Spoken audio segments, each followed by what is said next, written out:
Hi friends, welcome to Annam's Recipes. இன்னைக்கு என்ன செய்யலாம்னு பாப்போம். குழிப்பணியாரம் எப்படி செய்யலாம்னு பாப்போம். அதுக்கு வந்து ஃபர்ஸ்ட் மாவு அரைச்சுக்கணும்.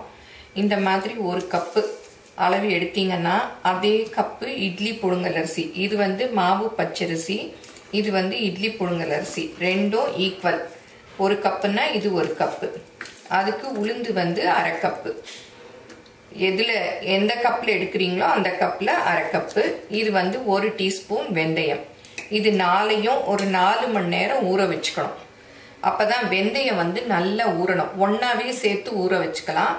ஊற வச்சு கிரைண்டர்ல நிறைய போட்டீங்கன்னா கிரைண்டர்ல ஆட்டிக்கங்க, கொஞ்சமா போட்டீங்கன்னா மிக்சியில ஆட்டிக்கங்க. இன்னும் சாஃப்டா வரணும்னா கொஞ்சம் 1 டீஸ்பூன் அளவு ஜவ்வரிசி சேர்த்துக்கங்க. இந்த இதுலயே வெந்தயத்திலேயே நல்லா சாஃப்டா வரும் குழிப்பணியாரம். இப்போ வந்து நான் ஊற வச்சு ஆட்டி வச்சிருக்கேன் பாருங்க.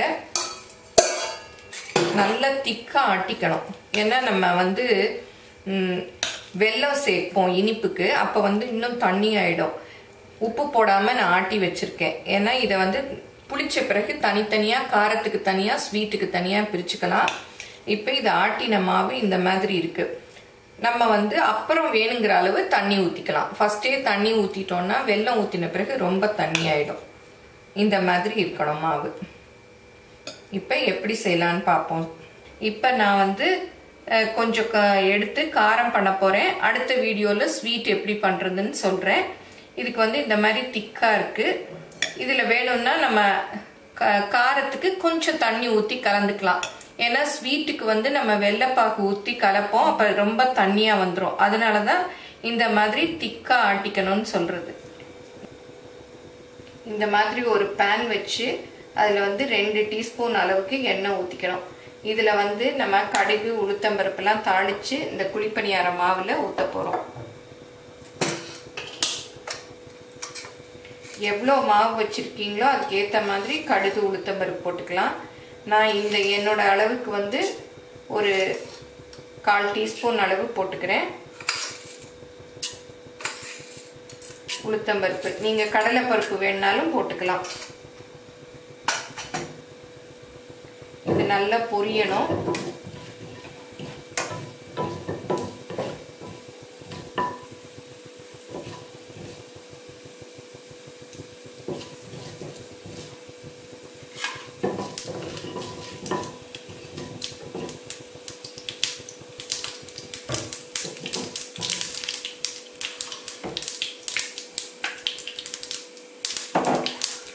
இப்போ கடுகு உளுத்தம்பருப்பு நல்லா பொரிஞ்சிருச்சு. கருவேப்பிலை, பச்சை மிளகா, இந்த வெங்காயம் பொடியாக நறுக்கிக்கணும். வெங்காயத்தை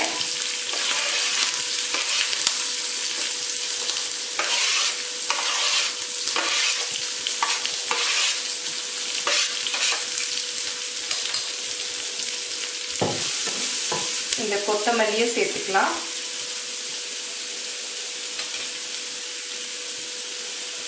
ரொம்ப வதக்க வேண்டாம், போதும். வெங்காயம் முதல்ல நல்லா வதங்கிடுச்சு. கொத்தமல்லி போட்டு ஒரு லைட்டாக ஒரு பெரட்டிட்டு இறக்கிடலாம்.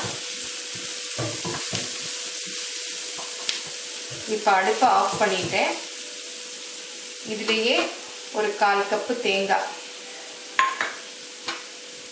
அதையும் போட்டு நல்லா மிக்ஸ் பண்ணிட்டு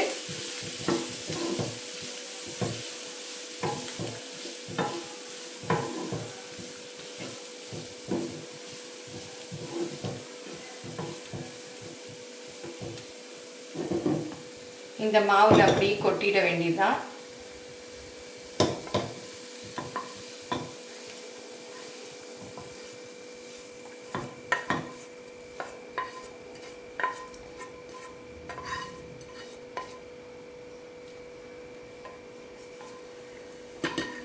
நம்ம உப்பு போடலை.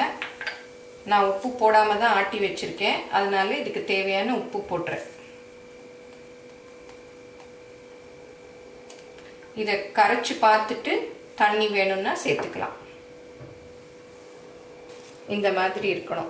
ரொம்ப தண்ணியாகவும் இருக்கக்கூடாது, ரொம்ப கெட்டியாகவும் இருக்கக்கூடாது. இந்த மாதிரி இருக்கணும். இப்போ குழிப்பணியார கல்லை சூடாக்கிட்டு எல்லா குழியிலையும் கொஞ்சம் கொஞ்சம் எண்ணெய்.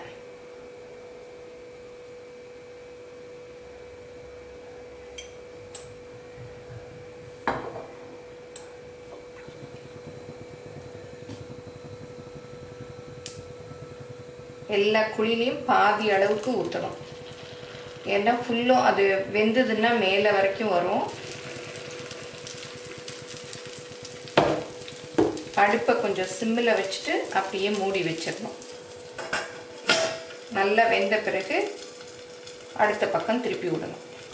இப்போ வெந்துருச்சான்னு பார்க்கலாம். நல்லா வெந்துருச்சு. இதெல்லாம் இந்த பக்கம் திருப்பி விடலாம். அடுத்த பக்கம்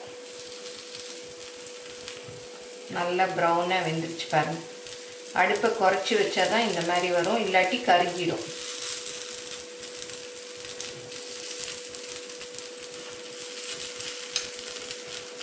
வேணும்னா இந்த பக்கமும் கொஞ்சம் எண்ணெய் ஊற்றிக்கலாம். மொறுன்னு வேணும்னா, இல்லாட்டி அந்த எண்ணெயே போதும். திருப்பி போட்டு கொஞ்ச நேரம் வெந்ததும் எடுத்துடலாம். நல்லா வெந்துருச்சு, எடுத்துடலாம்.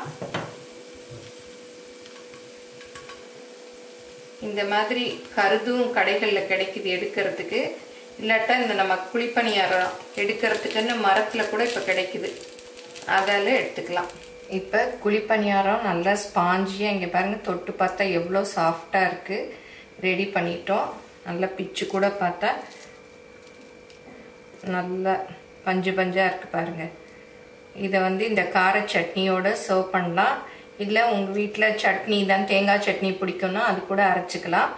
இல்லை புதினா சட்னி வேணும்னாலும் பண்ணிக்கலாம். எந்த சட்னி வேணாலும் இதுக்கு நல்லா இருக்கும். இதை எல்லாரும் செஞ்சு பாருங்கள். எப்படி இருந்ததுன்னு உங்கள் கமெண்ட்ஸ் எங்களோட ஷேர் பண்ணுங்கள்.